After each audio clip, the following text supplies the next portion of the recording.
অবশেষে ফরিদপুরের আলিমুজ্জামান সেতুর উপর থেকে উদ্ধার করা বোমাটি বিস্ফোরণ ঘটানো হয়েছে। রোববার অ্যান্টি টেরোরিজম ইউনিটের বোমা নিষ্ক্রিয়করণ দলের সদস্যরা উদ্ধার করা বোমাটি বিস্ফোরণ ঘটিয়ে নিষ্ক্রিয়করণ করেন। বোমা নিষ্ক্রিয়করণ দলের নেতৃত্বদানকারী পরিদর্শক শঙ্কর কুমার ঘোষ জানান, এটা সাধারণ বোমা থেকেও শক্তিশালী ও প্রাণঘাতী ছিল।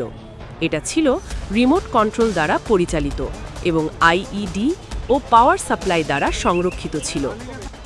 শক্তিশালী হওয়ায় এটি বিস্ফোরিত হওয়ার সময় প্রায় 15 ফিট উপরে উঠে যায়। কোতোয়ালি থানার ভারপ্রাপ্ত কর্মকর্তা জানান, শনিবার আলিপুর সেতুর উপর খড়ির গাদা থেকে বোমাটি উদ্ধার করা হয়।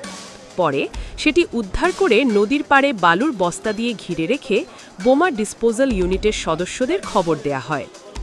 রোববার বেলা 11টায় বোমা নিষ্ক্রিয় দলের সদস্যরা বোমাটি বিস্ফোরিত করে নিষ্ক্রিয় করতে সক্ষম হন।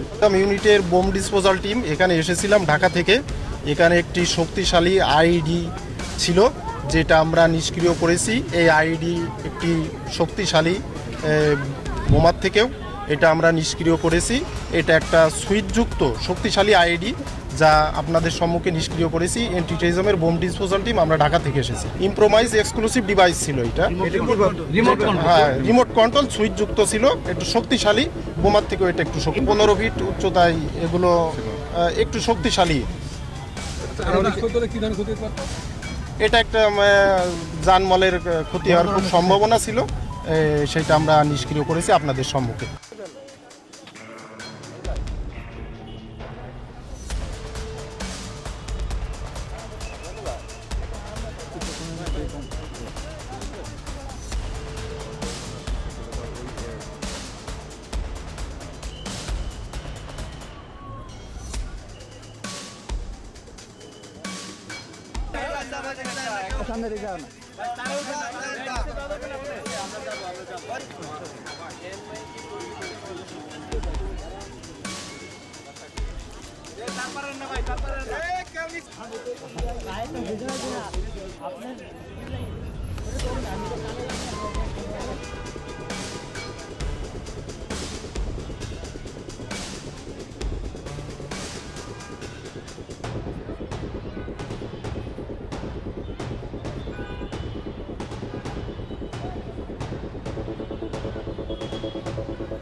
তুই